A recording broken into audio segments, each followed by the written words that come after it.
Briefing চলছে, আমরা সরাসরি চলে যাচ্ছি সেখানে।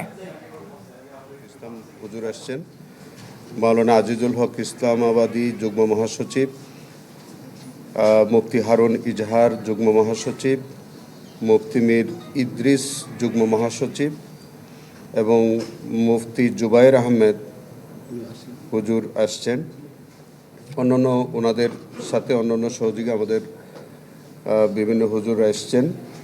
আমাদের এখানে উপস্থিত আছেন আমাদের এডিশনাল আইজিপি শহীদুল্লাহ সাহেব, যিনি আমাদের তদন্ত সংস্থার কোঅর্ডিনেটর, এবং শাপলা চত্বর হত্যাকাণ্ডের অন্যতম তদন্তকারী কর্মকর্তা জনাব ইফতেখারুল আলম।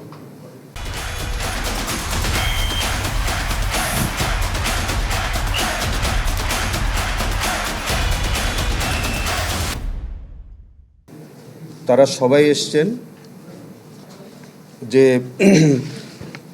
2013 সালের 5ই মে শাপলা চত্বরে যে নারকীয় হত্যাকাণ্ড যেটা সংঘটিত হয়েছিল, সেই বর্বরোচিত হত্যাকাণ্ডের বিষয়ে আপনারা জানেন যে আমরা দীর্ঘদিন যাবৎ আমাদের তদন্ত সংস্থা ইনভেস্টিগেশন করেছে।